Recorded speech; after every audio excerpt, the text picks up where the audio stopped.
किया हो राम।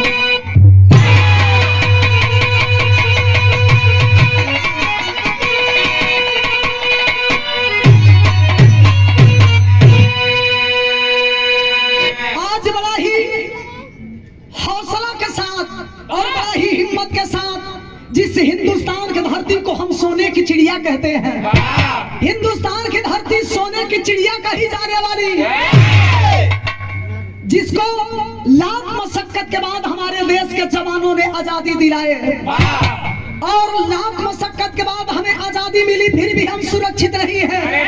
लड़ाई आज भी जारी है, चाहे सन 65 की लड़ाई हो, चाहे 71 की लड़ाई हो, चाहे सन 99 की लड़ाई हो, हमेशा ही हमारे देश के बीच जवानों ने इस देश के लिए आगे बढ़ने का काम किया और गर्दन कटाना काम किए। लाख मशक्कत के बाद हमें आजादी मिली, लेकिन हम आज भी सुरक्षित नहीं है। जानते हैं क्यों? क्योंकि आज भी हमारे देश में कुछ ऐसे लोग हैं कि उन कमीनों के हाथों बिके हुए हैं। प्रतिदिन हमारे देश के बहादुर वीर जवान इस देश के लिए अपने आप को कुर्बान कर रहे हैं। उन जवानों के लिए कवि जी भूमिका में भाव लिखते हैं बहादुर, कैसे?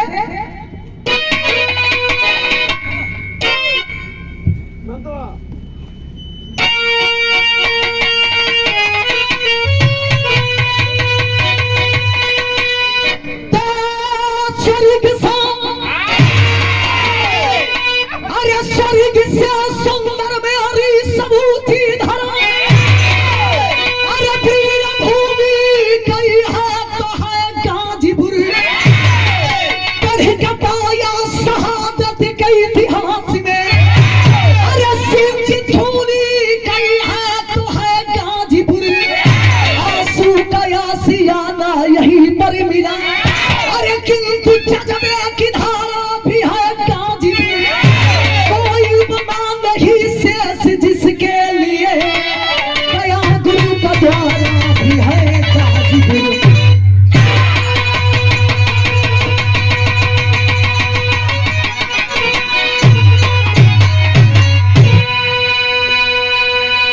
स्वर्ग से सुंदर मेरी सबूची धरा, भूमि के हाथ है गाजीपुर, पढ़ के पाया शहादत के इतिहास में, सिंचित खूनी कई है तो है गाजीपुर, आंसू का आशियाना यहीं पर मिला, किंतु जज्बे की धारा भी है गाजीपुर, वायुमा नहीं शेष जिसके लिए गया गुरु का द्वारा भी है गाजीपुर।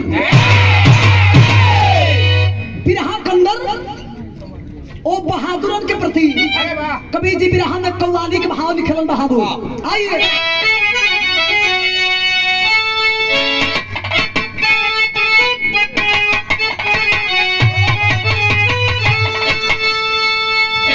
मास्टर साहब, आज हमको और आपको जो बांटने का काम किया जा रहा है, हिंदुत्व में हमें जो बांटने का काम किया जा रहा है, आपको शायद याद होगा। चैनल होगा तुम ना वैसा वही देख सको। जितेंद्र यादव जी रायपुर के पावन धरती से सादर 500 रुपया दे के स्वागत के लिए बनी है। रंगमंच की ओर से कोटि कोटि आपके हमारे ओर से प्रणाम। तनी ढीला मत रहो। याद होगा जब देश हमारा गुलाम था, धरती मैया गुलामी की जंजीर में जकड़ी ही करा रही थी। आजादी दिलाने के लिए केवल हम एक ही नारा लगाते थे, इनकलाब जिंदाबाद, इनकलाब जिंदाबाद, भारत माता की जय, भारत माता की जय। लाख मशक्कत के बाद हमें आजादी मिली, लेकिन आज हमें जो बांटने का काम किया जा रहा है, हिंदू मुसलमानों में लड़ाने का काम किया जा रहा है, फूट डालो राज करो। लेकिन हमको और आपको सोचने का वक्त आ गया है। उन जवानों के लिए कवि जी लिखते हैं क्या?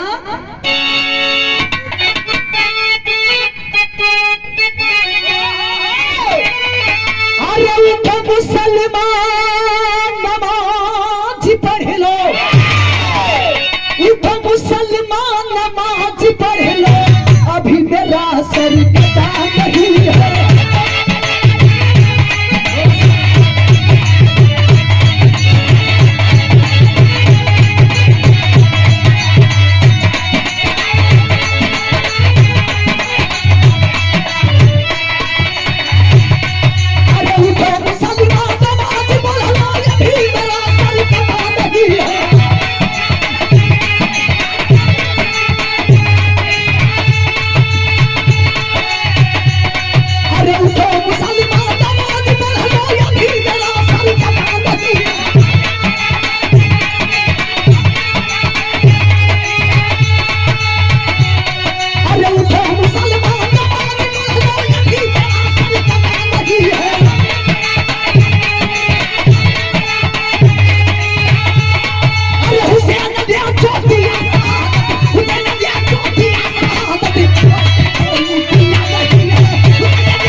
कोई दिया नहीं है, लेकिन जवानों के लिए कवि जी भाव लिखते हैं।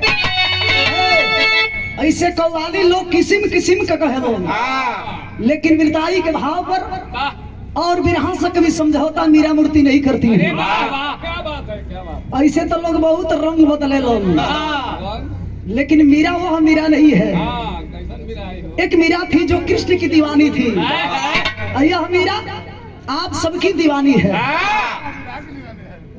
तो उन वीरों के लिए कवि जी इशारा करते हैं, कैसे बहादुर?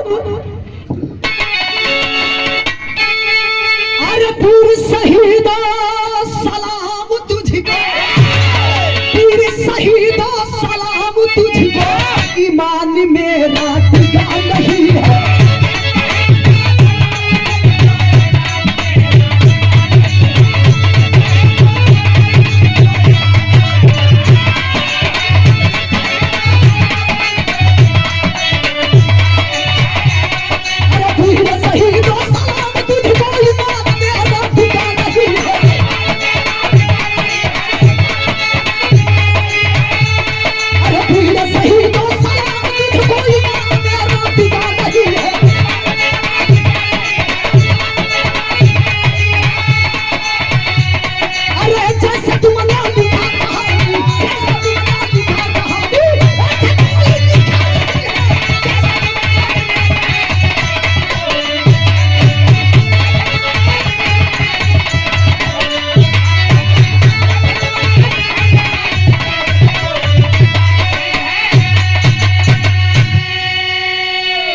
इसीलिए तो कहा गया है कि आदमी चला जाता है कृति अमर होती है, सावन गुजर जाने की बात सल की कदर होती है। कहानी पर ध्यान दे कि कहानी बा कहाँ के कर बा, यही जैसे बिरहा की शुरुआत हो गई। बिरहा के अंदर नजम के लाई लिखल गई बहादुर।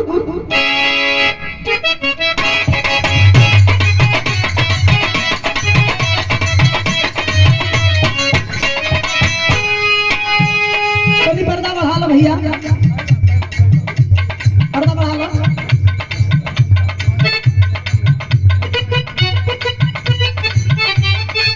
इशारा है, तमाम लोग बैठे हैं, ध्यान दीजिएगा। ये कहानी केकर और कब के और कहां के बाद, लाइन बाय लाइन आप लोग की कहानी अगर दिल दिमाग लगा के सुनो तो बैठ जाइए। का इशारा बा? देश के सेवा, सेवा में जो जीवन को लुटाया है, देश के सेवा में जो जीवन को लुटाया है, सिंहासन शहीदों का स्वर्ग में नुमाया है।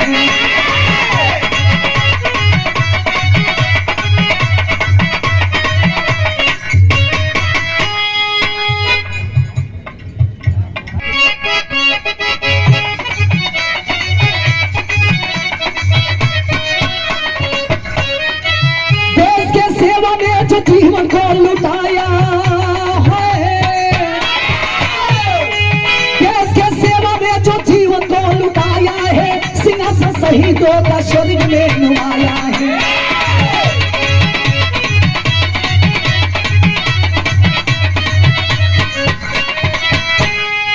जन्म मानव का बना महज एक हिस्सा है, मगर फौजी बन जाना कृति का हिस्सा है।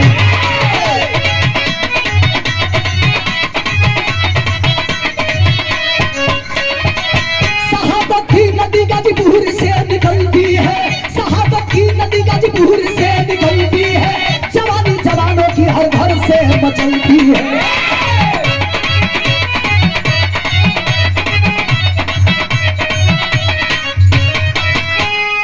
ननहरा थाना ग्राम बनौली बसेरा है, फौज में फौज जहाँ अश्वनी का घेरा है।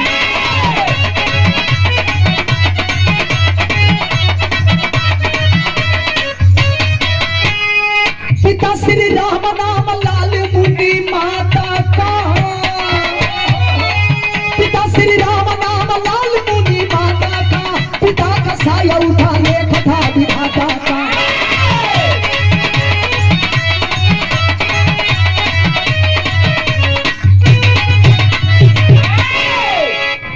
कहानी पर ध्यान दे बे बाबू।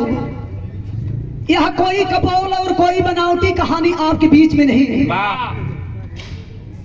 गाने से पहले मैं आपको बताई हूँ कि देश के जवानों ने इस देश के प्रति आहुति दे करके हमें आजादी दिलाए हैं। लेकिन जब जब जरूरत पड़ी है इस देश को, तो जानते हैं सबसे पहले इस देश के लिए ज्यादा कौन हिस्सा लिए हैं? कौन?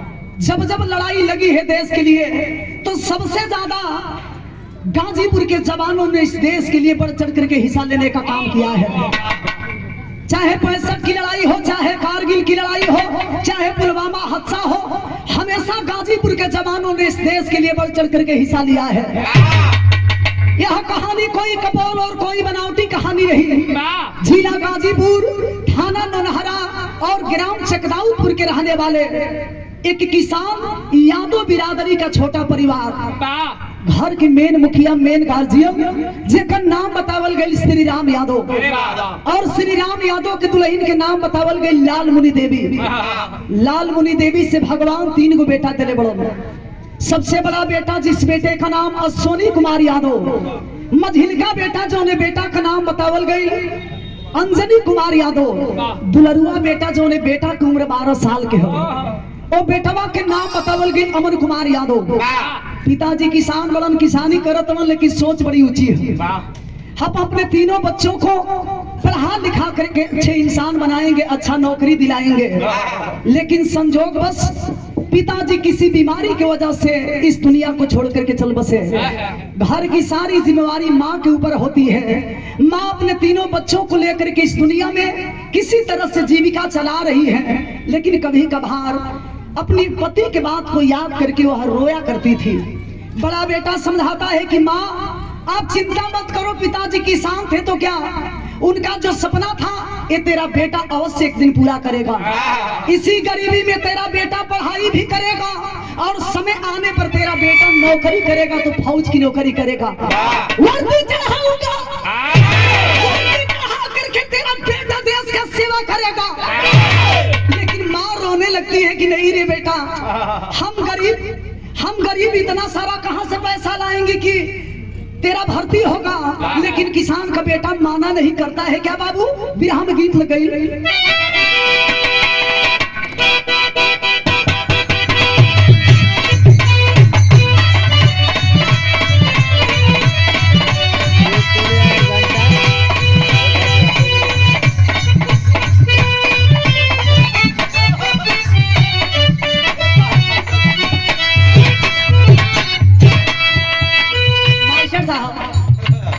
कभी कभी बड़ा तू बेचैन रहेला। कौनो दुल्हन अपने दुल्हन के प्यार से कह दिया। पहले के जमाना में अब में कितना अंतर हो गया हुआ, सब तनी ध्यान दे। पहले हमारे चाचा दादा लोग गीत गाई तो करे अंदर पर्दा होके आया घड़ी जो गीत लिखला तो आप लोग देखते बनी। लेकिन एक घड़ी की मेहरारू कैसन दिया कि अपने पति के भगवान मानतिया, कहतिया का कहले रहल, झूमता झूललिया, झूमता झूललिया, हंसली न दुनिया चाहे कजरा के भाई, हंसली न दुनिया चाहे कजरा के भाई।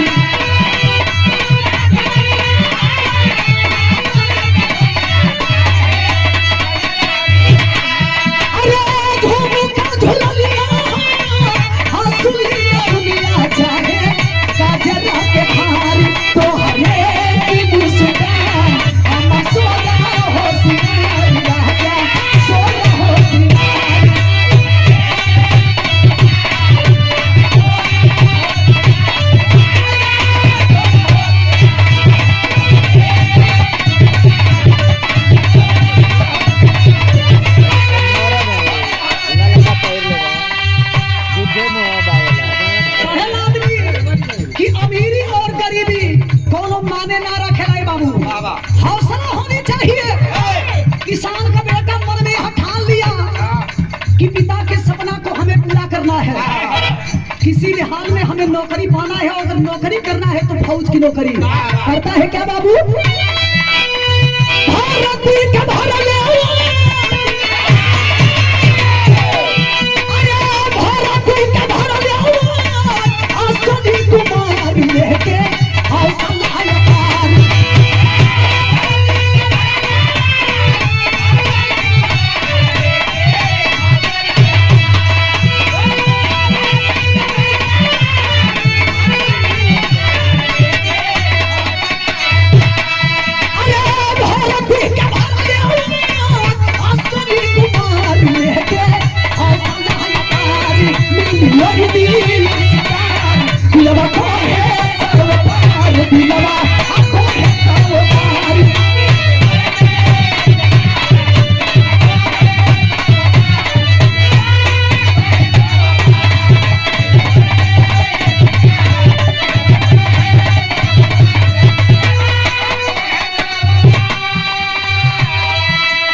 देखे कि बच्चों में हौसला होनी चाहिए। उमाई कितना खुश होनी जब एगो बेटा चाहे खेल होके चाहे पढ़ाई होके जब चुनल जलन तो उमाई कितना खुश होनी। गाजीपुर का लाल अश्वनी कुमार यादव पढ़ाई के साथ साथ धीरे धीरे फार्म भरने लगे। 2007 में CRPF की बहाली निकली थी। वह बहाली कहाँ निकली है लिखना पड़ा। भर्ती हो गईले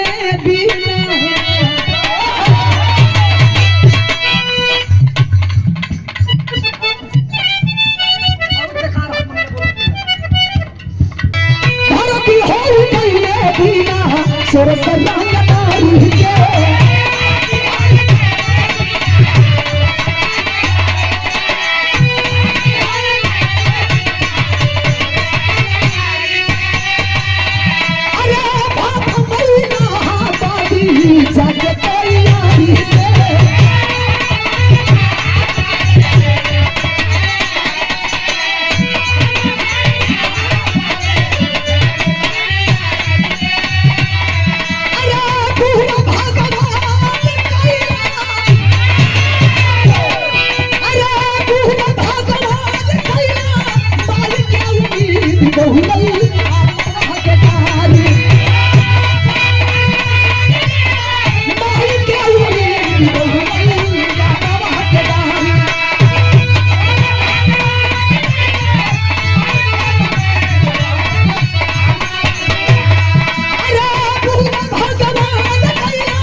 केहू ना जाने लगे बाबू। 2007 में फाफा मऊ इलाहाबाद में भर्ती निकली थी। किसान का बेटा गया है देखे किस्मत का इतना तेज था। अश्वनी कुमार यादव को सिलेक्शन कर लिया जाता है, फौज में भर्ती हो गया। बहरिया निकलन कुल दोस्त हाल चाल पूछत हो। जानकारी मिलल कि अश्वनी कुमार यादव को सिलेक्शन कर लिया गया है, भर्ती हो गया है। इतना खुश लोग बड़न की खुशी के ठिकाना ना हो। चट्टे से घरवा फोन लगौलन। माई जब रिसीव कैली है तो ई फोने में कहतलन कि माई तोहर लाल भर्ती हो गई। कौने हॉस्पिटल में हो बेटा? आज खिचड़ी के दिन है, आजो कम से कम सुबह सुबह बोलल कर। तोहर बेटा हॉस्पिटल में ना, तोहर बेटा फौज में भर्ती हो गई। आए हाय हाय रे माई जब सुनली है कि हमार बेटा फौज में हो गई इतना खुश बड़ी मास्टर लगली है। खुशी में है घोड़ी पतौरे, घोड़ी पतौरे हो। अरे वाह रे घोड़ी वाह, घोड़ी ना है पचौरा पतौरे। लगली उतान होके चले हमार बेटा फौज में हो गई। हे काली माई है बरम बाबा तो लोग के जोड़े जोड़े नारियल चढ़ाई। हमार लाल फौज में हो गई। इंतजार करे तरी कि बेटा कब घरे आई। अश्वनी कुमार यादव जब घरे आई तो गुड़ दही खियाव तरी आ बेटा के तिलक लगाए के आरती उतार तरी। बाप के छाती के चौड़ा कर देवा। ये माई के खुशी के ठिकाना नहीं के दूध के कर्जा चुका देले रे बचवा। इंतजार करे लगली वो दिन के जहिया बेटा देश के सेवा करे जाई। धीरे धीरे समय बीते लगले बाबू। जिस वक्त ज्वाइनिंग लेटर पाता है किसान का बेटा देश के सेवा करने के लिए जब निकलने लगा तो हम माँ भावुक होती है। भावुक होकर के अपने लाल से एक बात कही। बिरहा में स्वर्गीय रामदेव गुरु जी के तर्ज लगे मास्टर।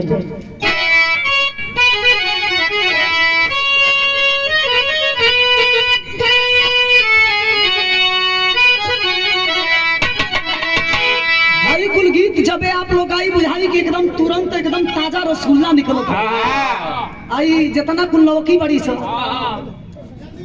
पतिया नतिया पठनाबा देवराई कुल। लेकिन हाई देखी स्वर्गीय रामदेव गुरु जी जवानी के आलम में कैसे गीत के गाई।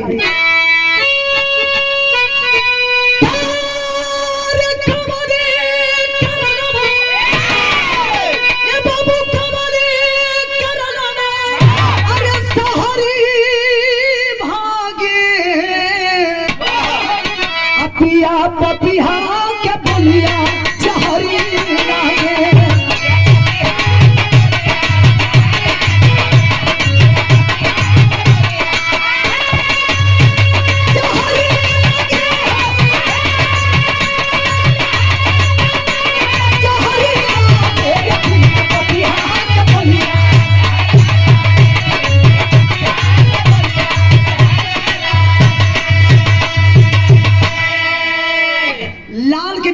करत रही ए बाबू एगो माई के छोड़ के एगो माई के सेवा करे जाता रहो ना ते माई के हमेशा एगो बात याद रखियो उ माई का कहली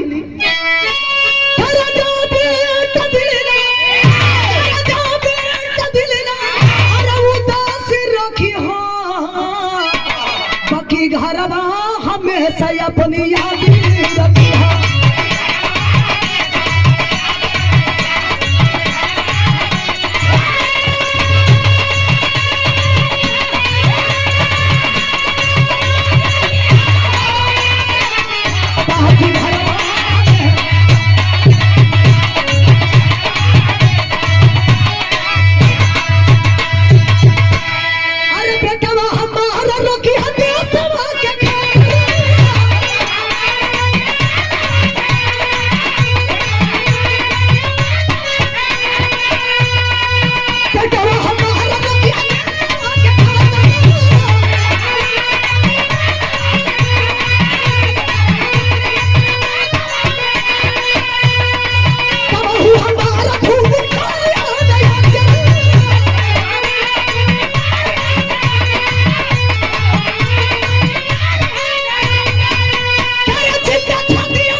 गाजीपुर के वीर जवान कभी पीछे कदम नहीं हटाए हैं।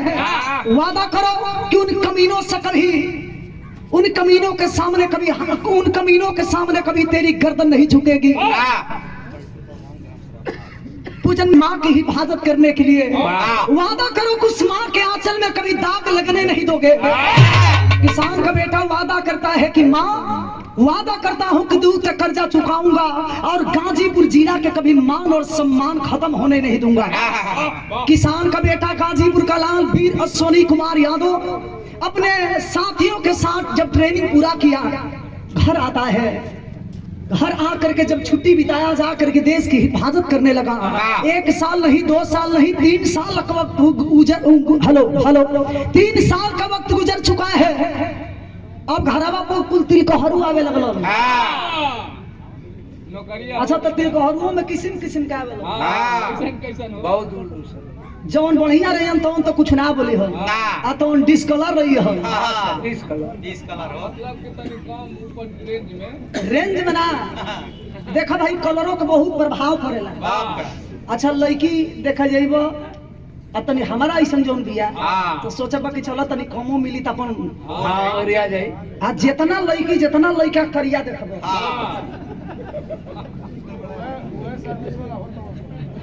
आ देखो किस्मत कितना थे कि उहे जितना कुल करिया बड़ा सा उहे कुल सर्विस में बड़ा आ उहे कुल गोरखी पावत अरे भाई बड़ा किस्मत के बात कर। लड़का नौकरिया बा भाई जौन मांगी तौन दियाई। अच्छा तो वो कुल छौफिट्टा खोजत रहो आ हमार देखो करो बिना दाने दहेज के तो कभी कभी भगवान देलन तो छप्पर फाड़ के देलन। 3 साल बीतल बा दुआरी पर तिलकहरू लो दौड़े लगल लो। अच्छा तो तिलकहरू लो कहाँ के बालो कहाँ के नवगढ़ से तिलकहरू लो ने खेलो आई जिला बलिया ग्राम गांधीनगर ब्लॉक बेरवारबाड़ी थाना खेजूरी के रहने वाले एक छोटा ही यादव बिरादरी का परिवार। पिताजी के नाम गुलाब यादव अब बेटी के नाम बतावल गई अंशु। अंशु इतना अच्छी थी, शिक्षित थी और बड़ा ही जानकार और बड़ा ही सुशील थी। दुआरी पर आई लो तिलकहरू लो शादी ब्याह के बाद चलल रिश्ता तय हो गई। और जब शादी भइल तो शादी भइला कितना दिन बीतल 10 साल बीत गई। और जब 10 साल बीत गई तो अश्वनी कुमार यादव के और अंशु के संपर्क से भगवान दूगो औलाद दिलन। एगो बेटा एगो बेटी। बेटी बड़ी है बेटा छोटा है। ये 2020 मार्च के महीना चला था ये बाबू। अचानक भइल का बिरहा में तर्ज लग गई बहादुर।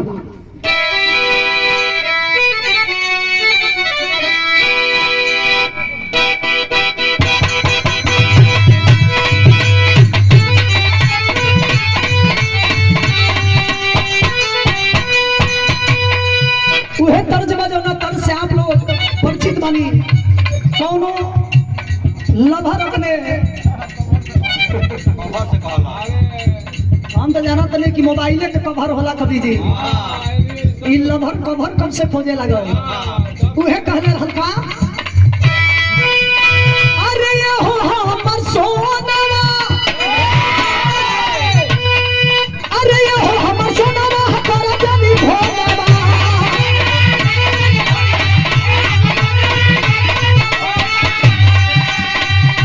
अरे ये हो हमर सोनवा कर जनी भोनवा चुमा के धर जनी लात ये हो जन भूखली अरे ये हो जन भूखली अरे यादी भारत दुनिया बना ये हो जन भूखली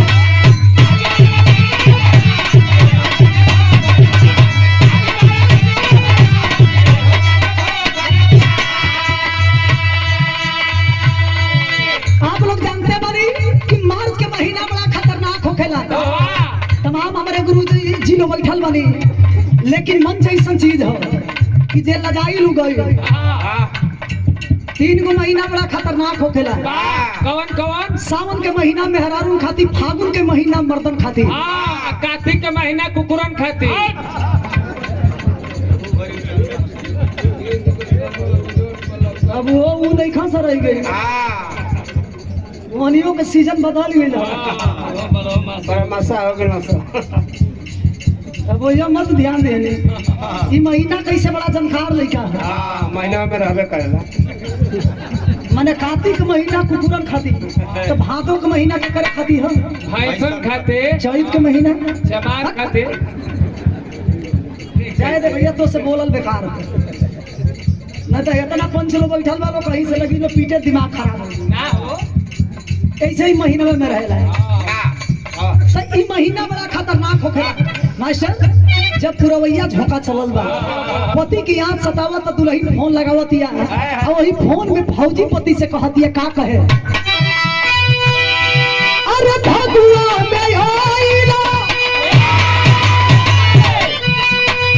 अरे भगुआ में आईला ना भगुआ भुलाईला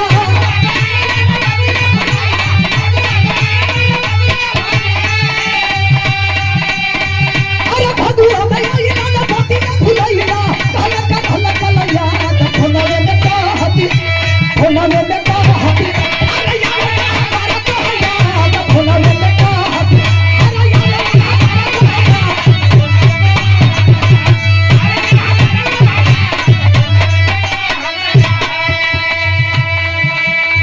वही भनवा में कहा तरी कि काजी सही लोग कहे लोग कि फौजी के सीना में इंसानियत नाम के कोनो चीज ना होला इतना दिन हो गई का कबो माई की याद ना आवेला घरवा दूगो भाई बनन से भाईवन की याद ना आवेला सोना ऐसा आपके औलाद भगवान दिले बड़ो का कभी बचवन की याद ना आवेला तब डांट करके सोनी कुमार यादव गाजीपुर का लाल कहा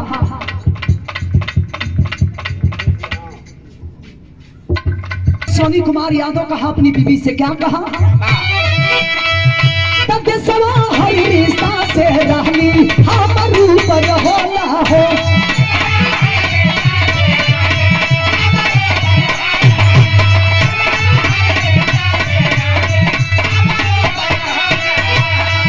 तब दिया हो के रहल तबले कागे कागल गोला हो तब दिया हो के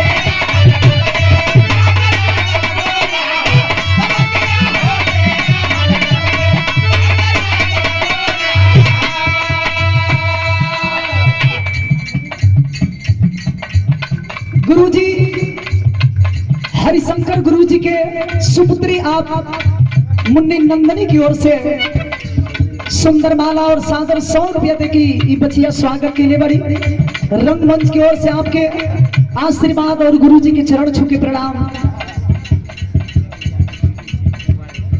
और एक बार डी के पाओ हो तो रोहल कबले ताके ना चले गोला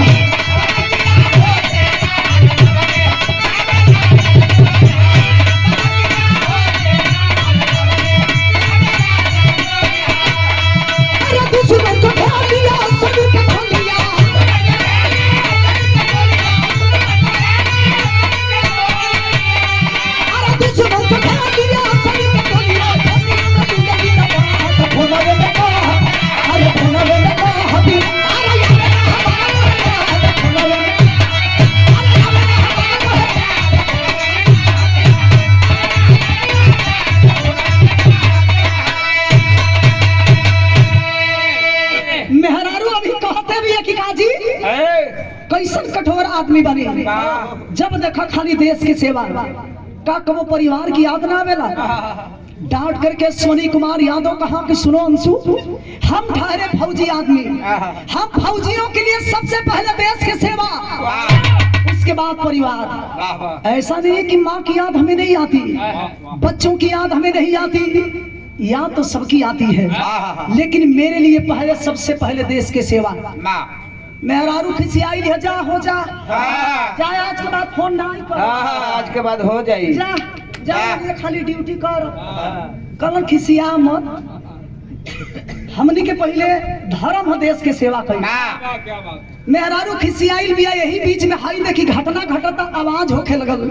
अश्वनी कुमार यादव कहते हैं फोन रखो, फोन रखो, लग रहा है कमीने मानेंगे नहीं। ये साले बगल वाले हमेशा दोगलई पर उतारू रहते हैं, ये साले दोगले होते हैं। कौन बगल वाले? बगल वाले के मतलब ए और वो नहीं, बगल वाले के मतलब मेरा पड़ोसी मुल्क पाकिस्तान। ये हरकत से कभी बाज नहीं आते हैं। लग रहा है कि ईंट का जवाब पत्थर से चुकाने का वक्त आ गया है। आप सब देखले हो और सोनी कुमार यादव जब अपनी टीम को लेकर के वहां पहुंचते हैं, दोनों तरफ से गोलियां चलने लगी, जिसमें एक जवान नहीं, दो जवान नहीं, गाजीपुर के जवानों ने मिलकर के 4 आतंकियों को मार गिराने का काम किए थे। बहादुरी के परिचय देने वाला गाजीपुर का लाल मेहनत और लगन के साथ जब 4 आतंकियों को मार गिराया, तो जानते हैं दूसरे दिन ड्यूटी कहाँ लगाई जाती है? कश्मीर के कुपवाड़ा जिला हिंदवाड़ा सेक्टर में, जहाँ की एक रोज पहले हमारे देश के 5 फौजी जवान शहीद हुए थे। वही जो ड्यूटी लगावल गई, हम जानकारी मिलल सोनी कुमार यादव के, तब बदला लेवे खातिर बाबू अपने टीम के लोगन के सतर्क करावे लगल। बिरहा में स्वर्गीय रामदेव गुरु जी के तरज लगल, तन चढ़ाई के दे भैया।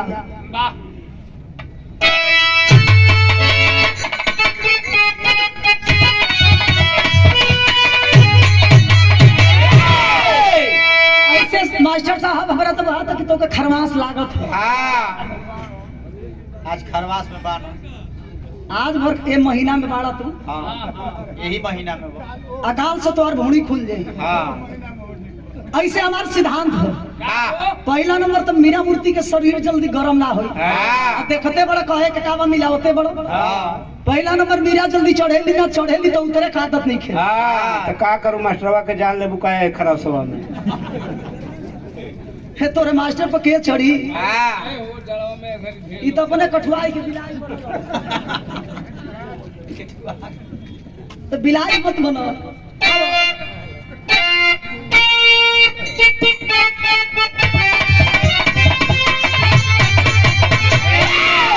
हमने के तरह सबके लगले के बच्ची बनी जा, लड़की बनी जाए, लेकिन गुरुजी बैठल बनी। आपे लोग बतावे नहीं कि जब स्वर्गीय रामदेव गुरुजी के जमाना रहल, स्वर्गीय बुल्लू गुरुजी के जमाना रहल, स्वर्गीय बाला गुरुजी के जमाना रहल, तो अपने अपने फन के वहां सब माहिर कलाकार रहनी। स्वर्गीय रामदेव गुरुजी बीरस के गवैया रहनी, और स्वर्गीय रामदेव गुरुजी अरे बुल्लू गुरुजी वहां के सिंगार रस के गवैया रहनी। स्वर्गीय रामदेव गुरुजी जब चापी तो कैसे चापी मास्टर?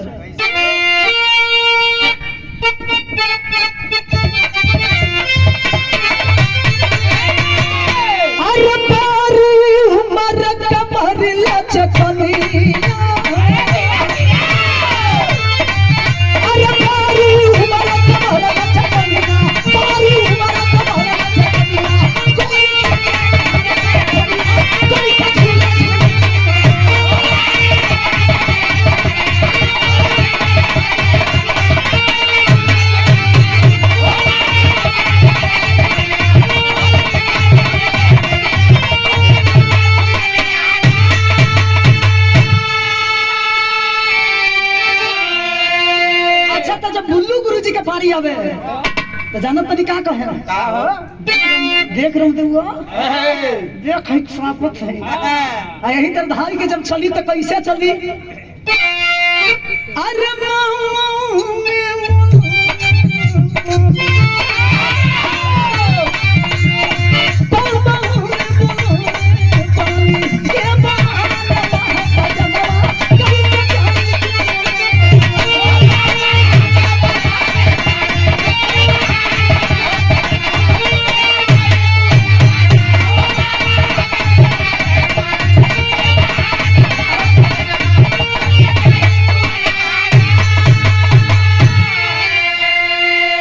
लेकिन इससे सुंदर कवि जी हमारे बिरहा के लाइन लिखल होलो। गाजीपुर का जवान हो अश्वनी कुमार यादव क्रोधित हो जाता है, गुस्से में लाल हुआ। जानकारी मिलल एक रोज पहले हमारे देश के 5 फौजी जवान शहीद हुए हैं। 5 भाइयों का बदला जब तक उन कमीनों से चुकाएंगे नहीं, चैन की सांस हम लेने वाले नहीं है। बदला लेने के लिए चला तो लिखना पड़ा क्या, अरे बदला लेने चले लड़िया।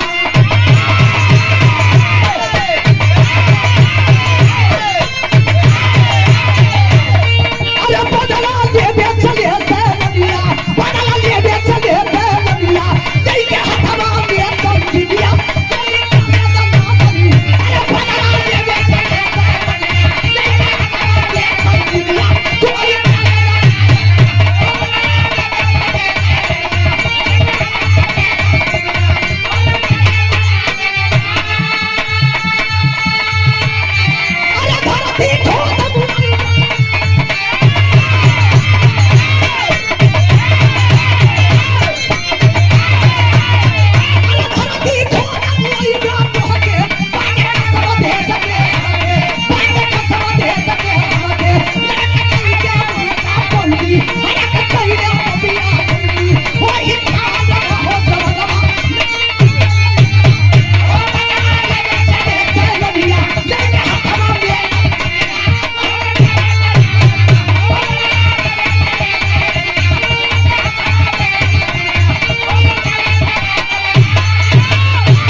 बदला लेवे चले सैलनिया, लेके हथवा में संगिनिया, गोली चले दना दन्ना। धरती खोद मुआइबे तो के बाटे कसम देश के हमके। लवटे कई के मुर्चा बंदी, हरकत कइले पपिया गंदी। हमरे गुरुजी लिखले रहलन कि दोगलवन के दोगलपन ना छूटी। एक कमीने कभी हरकत से बाज नहीं आते हैं। अश्वनी कुमार यादव बदला लेने के लिए जब आगे बढ़ते हैं, लड़ाई खत्म जब हुई, वापस देश के जवान होके लगल। एक कमीने हरकत से बाज नहीं आए, पीछे से छिप करके वार करते हैं, जिसमें एक जवान नहीं, 2 जवान नहीं, हमारे देश के 3 फौजी जवान सीने में गोली खा करके जमीन पे धराशायी हो जाते हैं। 20 मिनट से रोकले बनी, धरती लहूलुहान पड़ी है। कुछ देर के बाद अश्वनी कुमार यादव को उठा करके जब तिरंगे में देश के जवान लपेटने लगते हैं, एक जवान कहता है कि सबसे पहले इसके घर सूचना दे दिया जाए। नतीजा निकलल का बिरहा में टेढ़ी लिखल गई बहादुर।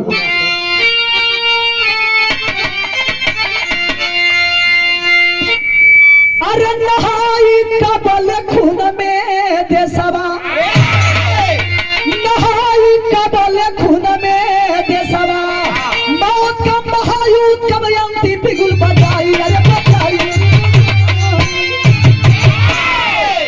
नहाई कबल खून में देशवा। आज ये माई के जानकारी मिलल, फोन बनारस हेड ऑफिस में घटना को मजबून दिए। देश यही से दिक्कत होता। हम रिक्वेस्ट करब प्लीज मात्र 2 मिनट हमार बिरहा रह गइल बा, हम निवेदन करब कि हल्ला ना होखे, धीरे ही धीरे निपट लेले के जरूरत है। नहाई कबले खून में देशवा। आज एक माँ रो रही है जब जानकारी मिली कि मेरा लाल इस दुनिया में नहीं है। फोन बनारस हेड ऑफिस में घटना को मजबून दिया। देश हित में वीर अश्वनी अपने तन का खून दिया। माता को जब खबर लगी, माता को जब खबर लगी बेटा आंचल को छोड़ गया। हे बिना इजाजत मेरे कैसे हुआ इस दुनिया को छोड़ चला। कौन समझाए उस माँ को कि जिस बेटे की याद में रो रही हो, आपका बेटा इस दुनिया में नहीं है।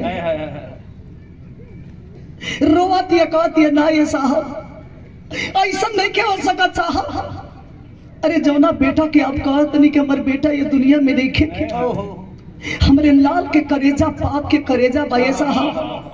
अरे हमारे लाल इतना जल्दी कैसे शहीद हो गए साहब। हमार बेटा इतना जल्दी कैसे हिम्मत हार गई। कौन समझाए उस माँ को क्या तेरा बेटा इस दुनिया में जिंदा वापस लौटने वाला नहीं है। इंतजार बाऊ माई की बेटा के लसिया के अइले के।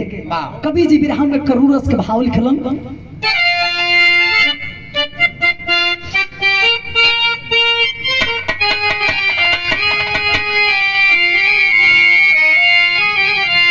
कहवने करनवा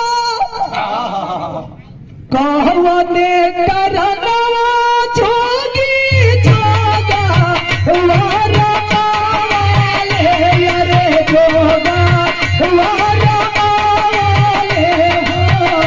कहवने करनवा भिखिया मांगे तेरा।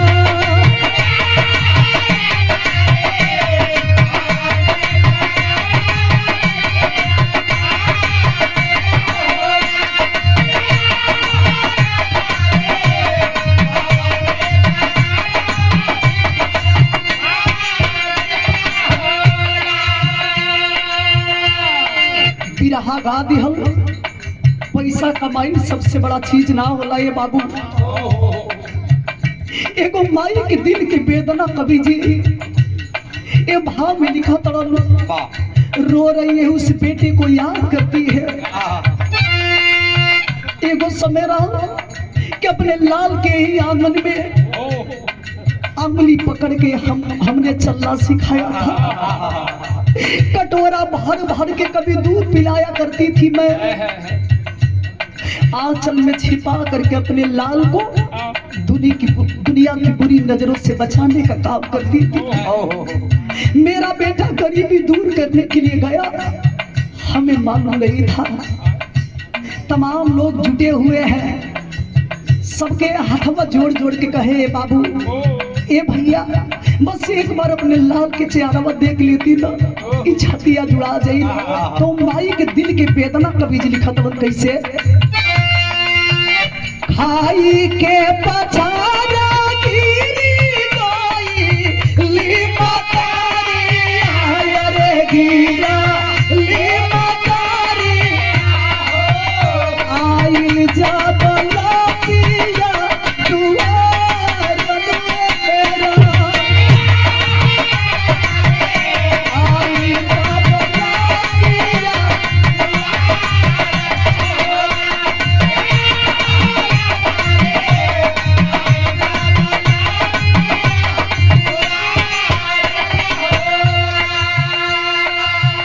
भलाई तू लुटलाई बिकावा रे बुढ़ाई आय रे हामा रे बुढ़ाई काहे लुटल बहुअर के सिंगार मेरा। काहे लुटल बहुअर के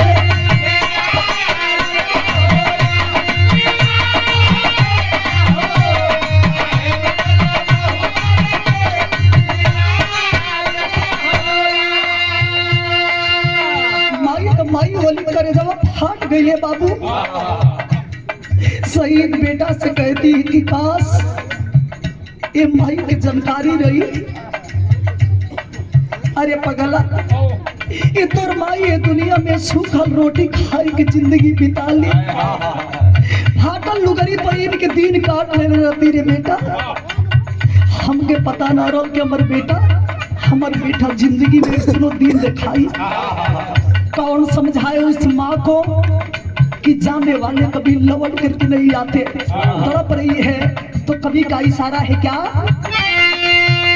आंसू में डूबल बाटी गाऊं वादागारी आय रे गाऊं वादागारी छतिया के चीरे चीता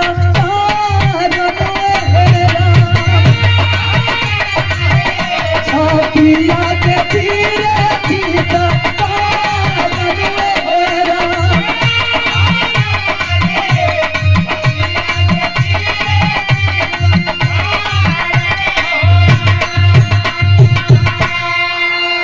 हर माई के सपना होला, हर बाप के सपना होला कि एक दिन बेटा हमार गरीबी दूर करी। बुढ़ौती में हमार लाठी बनी। आज वही माई के सामने एगो जवान बेटा जब शहीद होला है बाबू, तो माई के दिल पर का बीतेला शायद वो माई समझ पाएगी। जिसका इस दुनिया में जवान बेटा शहीद हुआ है वो आप नहीं समझ पाएगी। जिसका इस दुनिया में भाई शहीद हुआ है कि भाई का दर्द क्या होता है। आज माई के हालत ही बा, घरवा में से दौड़ल दौड़ल बौरैया बन के दुलैया आई, पति के लसिया पर गिर के रोत ये के जी आप तो साथ फेरा लेते समय जिए मरे के कसम कैले रहला ना। ये पगली से कहा कसूर हो गई, क्या हमेशा हमेशा खातिर नाता तोड़ लिया। कभी अपने शहीद पति के देखे तो कभी अपने दोनों टुअन बचवन के देखे, अब देख के कहे कि काजी बस एक बार अखियां खोल के बता दी ना, ये आपके टुअरन बचवन के लेके हम कहा जाए कि करे सारे जिंदगी की नैया हमार पार लगी। जिसका मांग का सिंदूर ही उजड़ गया है, उस अभागन को कोई कैसे समझा सकता है। रो रही है बिरहा के आखिरी तर्ज।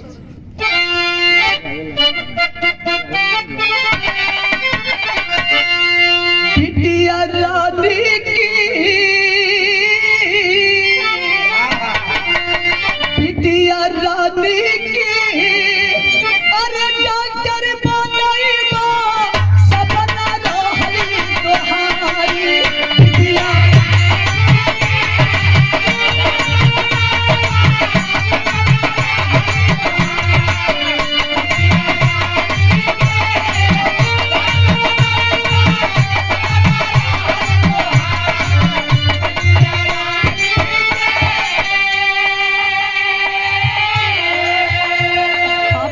तरने की अपने कमाई से बेटी के पढ़ाई के डॉक्टर बनाई, बेटा के आई तो बहुत सारा खिलौना लेके आई, अब तोरी बेटी के डॉक्टर बनाई। रोवत ये कहे का कहे, याद दिलाई हम तो हकेता अब ही करनी हो रहा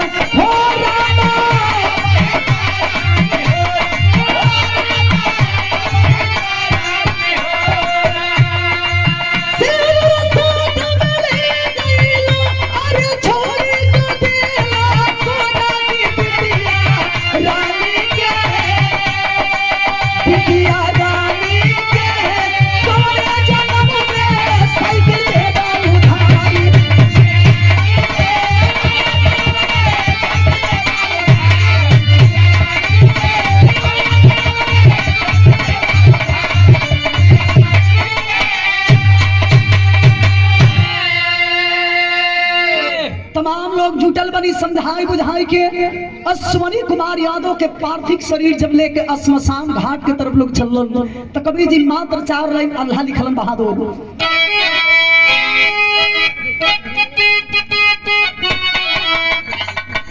आई आई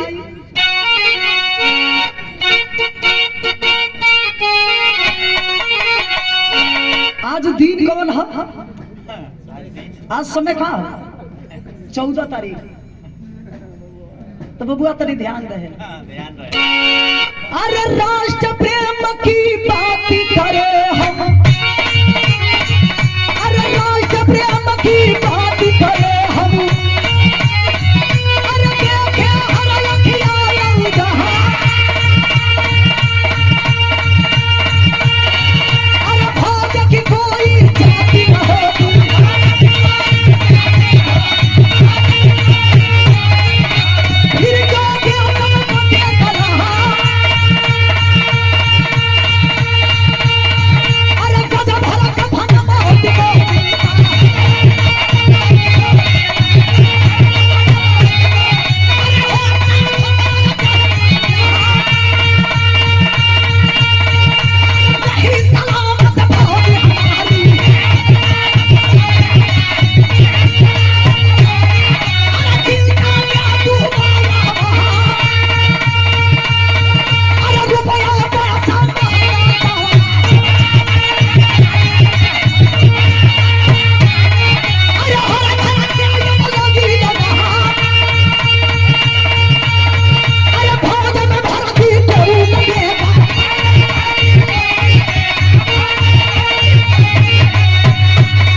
कलाम, रुपया पैसा महज 57, फिर क्यों जात में बटे कलाम।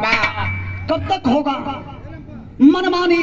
हमारे देश के फौजी जवान गर्दन कटा रहे हैं देश के लिए, और हमारे देश में कुछ ऐसे नेता हैं जो राजनीति की रोटियां सेकने में लगे हैं। ऐसा मनमानी नहीं होगा, बहुत हो चुका। एक माँ अपने बेटे को गंवाती है, एक बहन अपने भाई को, और एक दुल्हन अपने मांग के सिंदूर को।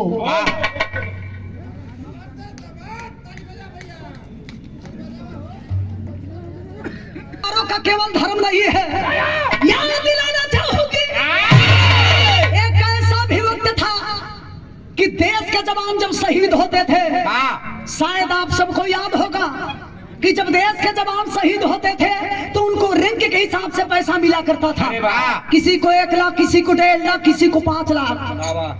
लेकिन आप ही सबके बीच के रहने वाले जिनको आप बड़ा ही गर्व के साथ नेता कह करके संबोधित करते हो, नेता तो 2 ही हुए जिनको आप सबसे पहले नेता कह करके संबोधित करते हो। पहला नेता सुभाष चंद्र बोस, और दूसरा नेता जिनको गर्व के साथ आप कहते हो धरती पुत्र मुलायम सिंह यादव। जब आप रक्षा मंत्री बने तो अपने कार्यकाल में अपने कलम से नियम को बदल डाला कि जो जवान शहीद होते हैं उनको रैंक के हिसाब से पैसा नहीं, 1 लाख, 1.5 लाख, 5 लाख नहीं, जो भी शहीद होते हैं उनको 10 लाख रुपया दिया जाएगा और उनकी पार्थिव शरीर उनके परिवार वालों तक पहुंचाई जाएगी। यह देन है तो जानते हैं किसकी देन है? अगर मेरी बात सच्ची हो तो ताली बजा करके नेताजी को आप सम्मानित कर दीजिएगा। यह देन है तो धरती पुत्र मुलायम सिंह यादव जी की देन है। आज के समय में एक माँ अपने लाल को छाती से लगाती है तो अपने आप को गर्वान्वित महसूस करती है कि मैं उस शहीद की माँ हूँ जिन्होंने इस देश के लिए गर्दन कटाना पसंद किया, लेकिन उन कमीनों के सामने कभी गर्दन नहीं झुकाया। ये देन बात नेताजी के। आज उन्हीं के रास्ते पर चल करके उनके बेटा अखिलेश यादव जी ने यह साबित कर दिया कि बड़े पुत्र पिता के घर में खेती उपजे अपना कर में। शेर के बेटा हमेशा शेर होला, बांस के जरी हमेशा बांस से मिला। तो ऐसा कर्तव्य करो कि जाने के बाद इतिहास के पन्नों में नाम अंकित हो। ऐसा ना हो कि मोला के बाद लोग ही कहे मारा हो चुल घुसरा रहा, खाली बैल खोलत रहल है, खाली मेहरारू में रही। मोला के बाद शेर ऐसा लोग दहाड़े। बेचारा इंसान था, बहुत बहादुर था। ये ना हो कि हारमोनिया बजाओ में खाली मेहरारू की याद आवे। बिरहा के आखिरी बंद में शहीद जवानों के चरणों में हम श्रद्धा सुमन अर्पित करते हैं, और आखिरी बंद में कवि का इशारा है।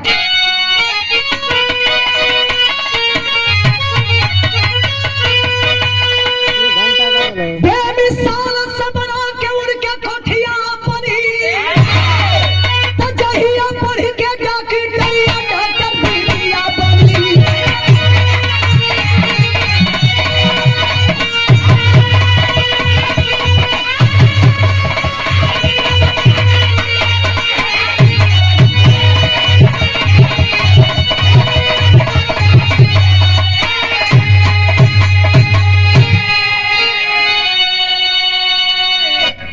रोज सब बैठल बनी जरूर सबसे हाथ जोड़ के विनती बाई, राजनीतिक मंच ना हो, लेकिन वह विधवा रो करके कहती है वर्तमान देश के प्रधानमंत्री से कि आपका नारा था बेटी पढ़ाओ बेटी बचाओ।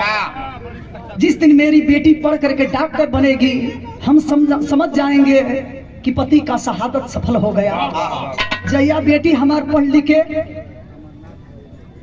आदरणीय अमरनाथ गौतम जी की ओर से सादर 101 रुपये का आशीर्वाद, चरण छू के प्रणाम, आशीर्वाद के प्रतीक्षा बा। ए बाबू आज वो विधवा की यह मांग बा कि जइया हमार बेटी पढ़ के डॉक्टर बन जाई, हम समझ जाई कि हमारे पति के सपना साकार हो गई। आखिरी बंद में लिखल गई, गुरु बिहारी गुरु गणेश गुरु रामलाल गुणकारी।